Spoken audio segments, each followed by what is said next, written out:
Բարի օր, դուք դիտում եք Կիրակնորյա հերթապամասը։ Այս թողարկման մեջ տեղգտած կարևոր իրադարձություններին ծանոթացեք նախամարոտ։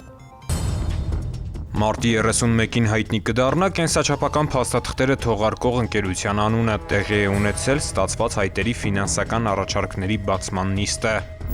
Տնայցի ընթացքում անձնագրավորվեց Նորակերտի 94-ամյակինը, ներքին գործերի նախարարության սպասարկման գրասենյակների այցերը շարունակվում են։ Քրեական ոստիկանության ծառայողները Ապօյնի թմրաշրջանառության մի քանի դեպք են բացահայտել։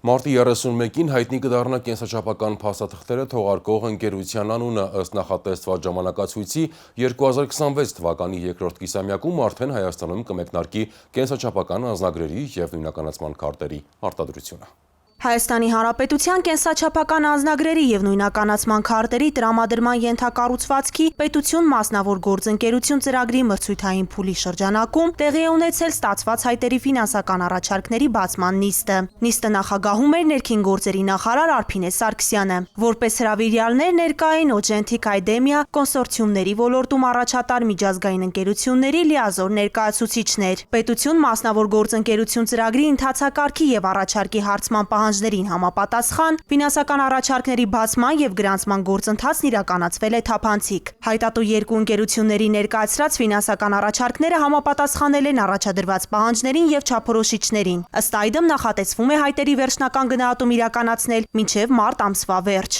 Մարտի 31-ին հայտնի կդառնա հաղթող ընկերության անունը, որն էլ կներդնի կենսաչափական փաստաթղթերի թողարկման նոր ենթակառուցվածքը, այդ թվում շենքային պայմանների, գրասենյակների հիմնում, սերվերային տնտեսություն, տպագրական սարքավորումներ, ծրագրային լուծումներ և տեխնիկական վերազինում։ Ըստ նախատեսված ժամանակացույցի 2026 թվականի երկրորդ կիսամյակում արդեն Հայաստանում կմեկնարկի կենսաչափական անձնագրերի և նույնականացման քարտերի արտադրությունը։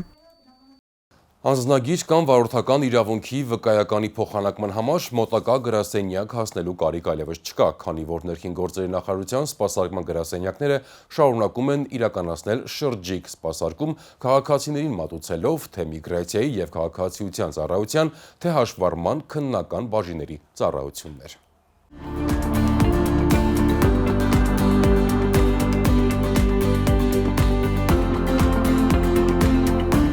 Ներքին գործերի նախարարության սպասարկման գրասենյակները շարունակում են աշխատանքը համայնքներում ապահովելով հանրային ծառայությունների առավելագույն հասանելիություն։ Մարտի 20-ից 21-ը շրջիկ սպասարկման մեքենաները Գեղարքունիքի և Լոռու մարզերում էին, Վարդենիս, Ճամբարակ, Թումանյան և Աղթալա համայնքներում։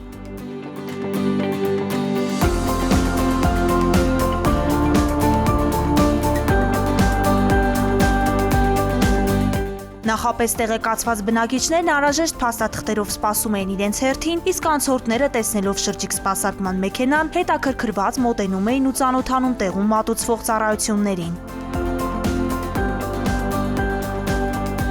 96-ամյա Վարդենիսի տղամարդուն միգրացիա և քաղաքացիության ծառայության աշխատակիցը մոտեցավ անձամբ և կատարեց անձնագրի փոխանակում։ Նույն կերպ սպասարկվեց նաև Տարեց Միկին։ Մի քանի ժամվա ընթացքում սպասարկել ենք 100-ից ավել քաղաքացիների, շրջիկ ձևաչափով ծառայությունների մատուցումը բավական մեծ գնահատանքի է արժանացել քաղաքացիների կողմից, քանի որ այն խնայում է քաղաքացիների և ժամանակը և ֆինանսական միջոցները։ Ամենապահանջվածը եղել է անձնագրավորման գործողությունը, մատուցել են քաղաքացիներին անձնագրի փոխանակման, առաջին անգամ անձնագրավորման, ինչպես նաև այլ ծառայություններ։ Հաշվառման քննական բաժինների տիրույթում մատուցվող ծառայություններից հիմնականում դիմում են վարորդական իրավունքի վկայականի փոխանակման և մեքենայի սեփականության վկայական ստանալու համար։ Մեր կողմից մատուցվող ծառայությունների տևողությունը տարբեր է, կախված ծառայության տեսակից։ Ամենապարզ դեպքերում, օրինակ խոտանման տեղեկանքի տրամադրումը, սեփականության վկայականի տրամադրումը տևում է 3-ից 5 րոպե, իսկ օրինակ վարորդական վկայականների փոխանակման դեպքում տևում է մինչև 10 րոպե։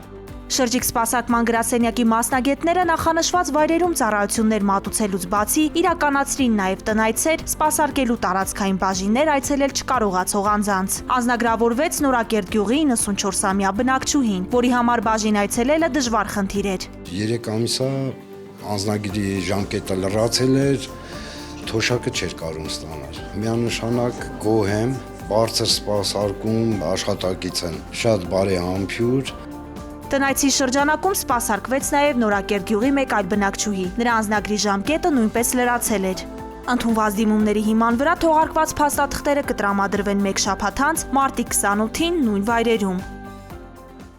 Հարգելի քաղաքացիներ, ներքին գործերի նախարարությունը գործարկել է elections.mia.gov.am հարթակը, որտեղ 2025 թվականի մարտի 10-ի դրությամբ հրապարակված են առաջիկա թիմ ընտրությունների ընտրողների տվյալները։ Հիշեցնենք, որ ընտրական օրենսգրքի 2024 թվականի սեպտեմբերի 10-ի փոփոխությամբ ընտրողները թղթային եղանակով չեն ծանուցվելու։ Քաղաքացիները հնարավորություն ունեն հրապարակված ընտրացուցակներում որոնել իրենց տվյալները։ Մարտի 30-ին կայանալիք ընտրություններին Շիրակի մարզի Գյումրի և Արմավիրի մարզի Փարաքար համայնքներում ընտրելու իրավունք ունեցող անձինք իրենց տվյալներին կարող են ծանոթանալ ներքին գործերի նախարարության պաշտոնական կայքի ընտրություններ բաժնում կամ կենտրոնական ընտրական հանձնաժողովի թիմ 3003-2025 ընտրողների ռեգիստր և ընտրողների ցուցակներ բաժիններում։ Կենտրոնական ընտրական հանձնաժողովի թիմ ընտրողների ռեգիստրի որոնմամբ հնարավոր է քարտեզի վրա տեսնել տեղամասային կենտրոնի հասցեն։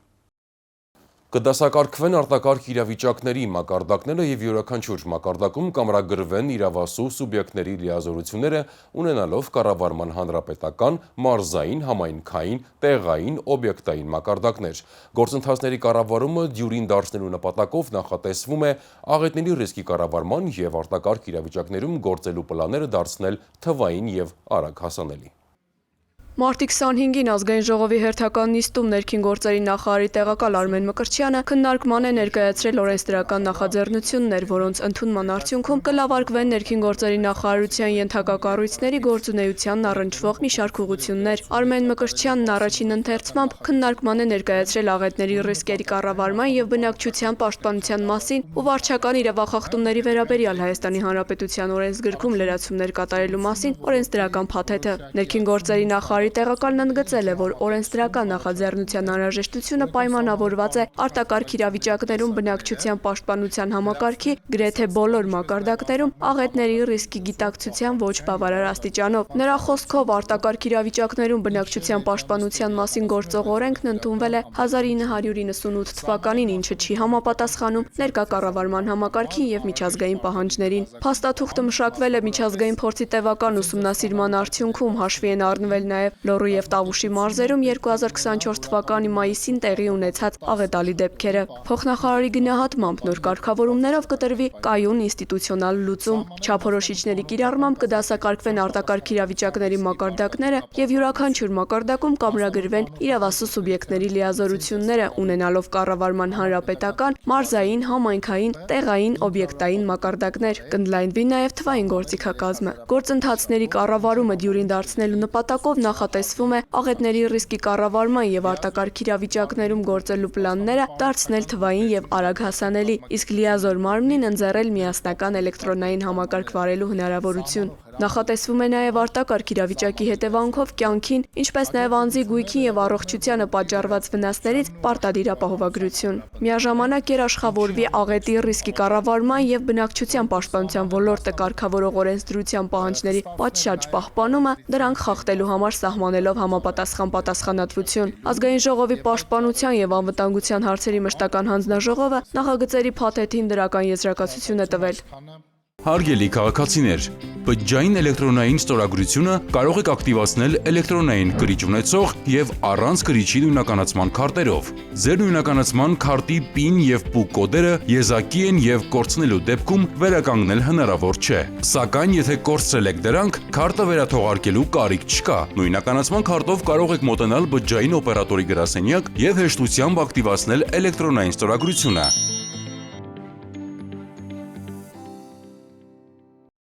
Նախատեսվում է ստեղծել Հայաստանի Հանրապետության քաղաքացիների և բնակվելու իրավունք ունեցողների տվյալների միասնական շտեմարան։ Վարչապետի գլխավորությամբ տեղի է ունեցել աշխատանքային քննարկում, ներկայացվել է օրենսդրական կարգավորման անհրաժեշտությունը, շրջանակը, մեխանիզմները, ազդեցությունն ու արդյունքները։ Վարչապետ Նիկոլ Փաշինյանի գլխավորությամբ տեղի է ունեցել աշխատանքային քննարկում, որի ընթացքում անդրադարձ է կատարվել մի շարք իրավական նախաձեռնությունների, այդ թվում բնակչության պետական ռեգիստրի մասին օրենքի նախագծին։ Հանդիպման շրջանակում ներկայացվել է օրենսդրական կարգավորման անհրաժեշտությունը, շրջանակը, մեխանիզմները, ազդեցությունն ու արդյունքները։ Ներքին գործերի փոխնախարար Արմեն Ղազարյանը մանրամասներ է ներկայացրել բնակչության պետական ռեգիստրի մասին օրենքի նախագծի վերաբերյալ, նշելով, որ կարգավորման հիմնական նպատակն է ձևավորել Հայաստանի Հանրապետության քաղաքացիների եւ Հայաստանի Հանրապետությունում բնակվելու իրավունք ունեցողների տվյալների միասնական շտեմարան, ձևավորել անձի իրավական ինքնության եւ նույնականացման հավաստման ամբողջական, վստահելի եւ միակ ճշմարիտ աղբյուր, ապահովել քաղաքացիներին, պետական կառավարման եւ տեղական ինքնակառավարման մարմիններին, ինչպես նաեւ մասնավոր հատվածին տրամադրվող ստույգ, որակյալ եւ ճշգրիտ անձնական տվյալներ։ Այս նպատակով առաջարկվում է հետեւյալ լուծումը. ձևավորել անձի վերաբերյալ միասնական ճշմարիտ տեղեկատվության սկզբնաղբյուր, անձի կենսական իրադարձությունների ամբողջական ցիկլի ներառմամբ։ Ծավալվել է քննարկում, հանդիպման մասնակիցները ներկայացրել են իրենց դիտարկումներն ու առաջարկությունները։ Վարչապետը շնորհակալություն է հայտնել արդյունավետ քննարկման համար եւ հանձնարարել առաջարկվող լուծումները ներառել նախագծում։ Շաբաթվա քրեական ամփոփագիրը մեկ տեսաշարով։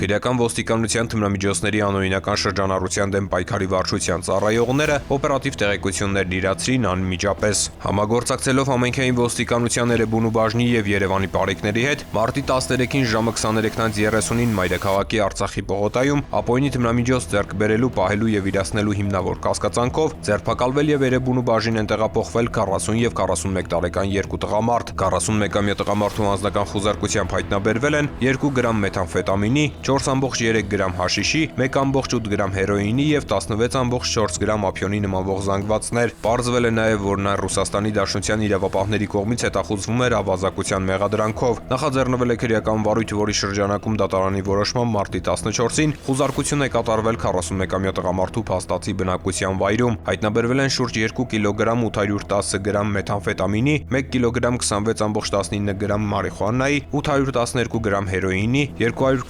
229.52 գրամ ափիոնի, 36 գրամ կոկաինի եւ 30.52 գրամ հաշիշի յուղի նմանվող զանգվածներ։ Նշանակվել է դատաքիմիական փորձաքննություն։ 41-ամյա տղամարդը կալանավորվել է, կատարվում է նախաքննություն։ Քրեական ոստիկանության թմրամիջոցների անօրինական շրջանառության դեմ պայքարի վարչության ծառայողները իրացնելով ստացած օպերատիվ տվյալները մայրաքաղաքի Եկմայլյան փողոցում ապօրինի թմրամիջոց ձեռք բերելու, պահելու եւ իրացնելու հիմնավոր կասկածանքով ձերբակալելու համայնքային ոստիկանության կենտրոնական բաժին են տեղափոխել 39-ամյա մի տղամարդու։ Անձնական խուզարկությամբ նրա մոտ հայտնաբերվել է մեթամֆետամինի նմանվող զանգված։ Պարզվել է, որ տղամարդուն թմրամիջոցն իրացրել է 47-ամյա մի տղամարդ։ Հետագա միջոցառումներով նա հայտնաբերվել է մայրաքաղաքի Պարոնյան փողոցում ձերբակալվել եւ իր Kia Magnish-ի մեքենայով հանդերձ տեղափոխվել կենտրոնական բաժին։ Նրա անձնական խուզարկությամբ հայտնաբերվել են բյուրեղանման եւ դեղնականաչավուն զանգվածներով փաթեթներ, որոնք ըստ տղամարդու մեթամֆետամին եւ մարիխուանա են։ Նախաձեռնված քրեական վարույթի շրջանակում դատարանի որոշմամբ խուզարկություն է կատարվել 47-ամյա տղամարդու բնակարանում։ Հայտնաբերվել են 4.64 գրամ մեթամֆետամինի եւ 12.26 գրամ մարիխուանայի նմանվող զանգվածներ։ Քրեական վարույթը շարունակվում է։ Քրեական ոստիկանության թմրամիջոցների անօրինական շրջանառության դեմ պայքարի վարչության ծառայողները իրացնելով ստացված օպերատիվ տվյալները մարտի 20-ին ժամը 18:50-ին մայրաքաղաքի Սվաճյան փողոցում ապօրինի թմրամիջոց ձեռք բերելու, պահելու եւ իրացնելու հիմնավոր կասկածանքով ձերբակալել են Երևանի բնակիչ 32-ամյա եւ 34-ամյա երկու տղամարդու եւ վերջինիս վարած Toyota Magnish-ի մեքենայով հանդերձ տեղափոխել համայնքային ոստիկանության Մալաթիայի բաժին։ Անձնական խուզարկությամբ ուղևորի մոտ հայտնաբերվել են 0.24 գրամ մեթամֆետամինի եւ 2.24 գրամ ափիոնի նմանվող զանգվածներ, նաեւ էլեկտրոնային կշեռք։ Քրեական ոստիկանները ձեռք են բերել բավարար ապացույցներ, որ նա թմրամիջոցը նույն օրը ձեռք է բերել 34-ամյա վարորդից։ Նույն օրը երկուսն էլ ներկայացվել են Մալաթիա Սեբաստիա վարչական շրջանի քննչական բաժին, նախաձեռնվել է քրեական վարույթ։ Դատարանի որոշմամբ մարտի 22-ին 34-ամյա տղամարդու վարած Toyota Magnish-ի ավտոմեքենայում կատարված խուզարկությամբ հայտնաբերվել է 2 փաթեթ 0.53 եւ 22.92 գրամ ափիոնի նմանվող զանգվածներով, նաև էլեկտրոնային կշեռք։ 34-ամյա տղամարդու նկատմամբ հարուցվել է հանրային քրեական հետապնդում առանձնապես խոշոր չափերով թմրամիջոց իրացնելու հատկանիշներով։ Խափանման միջոց է կիրառվել տնային կալանքը։ Նախաքննությունը շարունակվում է։ Մարտի 26-ին քերիական ոստիկանության Սյունիքի մարզային վարչությունում ստացվել է օպերատիվ տեղեկություն, որ Քարահունջ գյուղի 55-ամյա մի բնակիչ տանը պահում է զենք զինամթերք եւ թմրամիջոց։ Համայնքային ոստիկանության Գորիսի բաժնի ծառայողների ձեռնարկած միջոցառումների արդյունքում 55-ամյա տղամարդը խոստովանել է, որ ունի եւ մարիխուանա եւ զենք զինամթերք, որոնք պատրաստ է ներկայացնել։ Զննությամբ նրա տանը հայտնաբերվել է ողորկափող որսորդական հրացան, F1 տեսակի նռնակ ու պայթուցիչ, տարբեր տրամաչափի 218 փամփուշտ, ինքնաձիգի եւ գնդացիրի 3 պահունակ, նաեւ 52.18 գրամ մարիխուանայի նմանվող զանգված։ Արարատի մարզի քերիական ոստիկանները մարտի 26-ին օպերատիվ տեղեկություններ են ստացել, որ Խոսրովի պետական արգելոց ուղեկալներից մեկում Նիվա Մակնիշի ավտոմեքենայի վարորդը ինքնաձիգ է թողել։ Քերիական ոստիկանները մեկնել են նշված վայր, աշխատակիցները հաստատել են, որ Նիվայի վարորդը ուղեկալում թողել է ինքնաձիգ, որը պատրաստ են ներկայացնել։ Ձեռնարկված օպերատիվ հետախուզական միջոցառումների արդյունքում պարզվել է, որ ինքնաձիգը պատկանում է ՎԱԶ 2121-ի 42-ամյա ուղևորին։ 42-ամյա տղամարդը տեղափոխվել է ձերբակալվածների պահման վայր, իսկ ՎԱԶ 2121-ը տեղափոխվել պահպանվող հատուկ տարածք։ Համայնքային ոստիկանության Արմավիրի բաժնում մարտի 26-ին տեղեկություն է ստացվել, որ Արմավիր քաղաքի բնակիչ 25-ամյա երիտասարդը Չարենցի փողոցում գտնվող իր ավտոտնակում ապօրինի պահում է ատրճանակ։ Նա ձերբակալվել եւ տեղափոխվել է համայնքային ոստիկանության Արմավիրի բաժին։ Անձնական խուզարկությամբ 25-ամյա երիտասարդի մոտ հայտնաբերվել է ինքնաշեն թմբուկավոր ատրճանակ։ 3 դեպքով էլ կազմված փաստաթղթերը ներկայացվել են նախաքննական մարմին։ Ծանուցում ենթադրյալ հանցանքի մեջ կասկածվողը կամ մեղադրվողը համարվում է անմեղ, քանի դեռ նրա մեղավորությունը ապացուցված չէ Հայաստանի Հանրապետության քրեական դատավարության օրենսգրքով սահմանված կարգով, դատարանի օրինական ուժի մեջ մտած դատավճռով։ Կյանքն անգին է։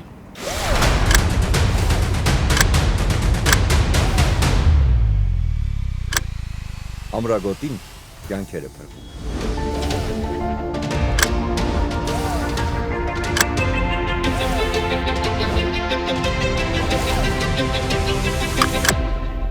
Ամրագոտին կյանքեր է փրկում։ Ամրակապվիր։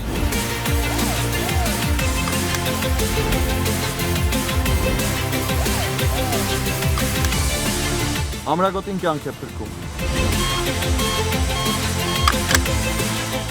Ամրագոտին կյանք է փրկում։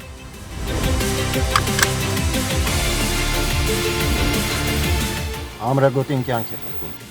Ամրագոտին կյանք է փրկում։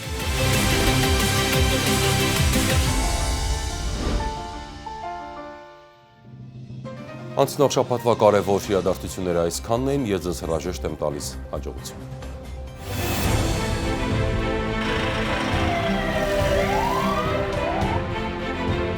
Վարորդները պարտավոր են կապույտ գույնի առկայծող փարոսիկ եւ ձայնային ազդանշան միացրած շտապօգնության մեքենաների մոտենալու դեպքում զիջել ճանապարհը նրանց անխոճոդոտ անցումն ապահովելու նպատակով։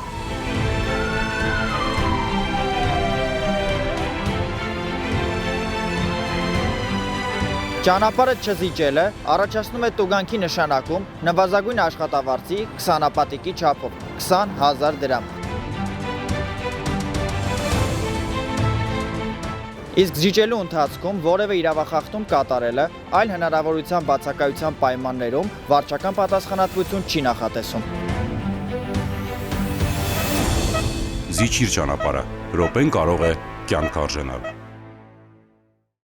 Հարգելի քաղաքացիներ, Road Police.am համակարգում էլեկտրոնային ծանուցումը ակտիվացնելու դեպքում տեսալուսանկարահանող սարքերով արձանագրված տուգանքի գումարը կարող եք վճարել 20%-ով պակաս։ Կարևոր է իմանալ, որ 20% բոնուսային բաղադրիչի կիրառման էլեկտրոնային ծանուցման եղանակը չի փոխարինում SMS ծանուցմանը։ Տեսալուսանկարահանող սարքերով արձանագրված խախտումներով, եթե օրինակ պետք է նշանակվեր 10,000 դրամ տուգանք, ապա ծանուցումն էլեկտրոնային եղանակով ստանալու դեպքում կկիրառվի բոնուսային նվազեցում եւ տուգանքի չափը կկազմի 8000 դրամ։ Օգտվեք թվային լուծումներից եւ վճարեք 20%-ով պակաս։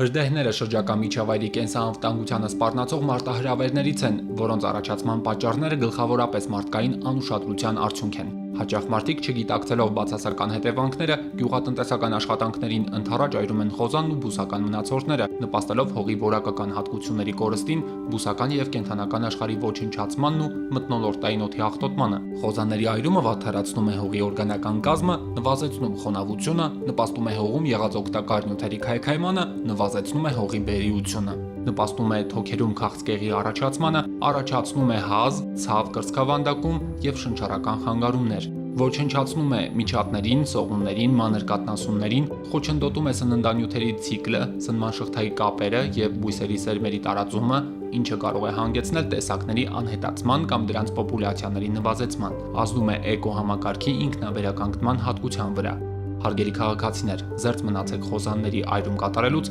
պահպանելով շրջակա միջավայրի կենսաբազմազանությունը, իսկ նկատած հրդեհի կամ ծխի դեպքում զանգահարեք 911 հեռախոսահամարին։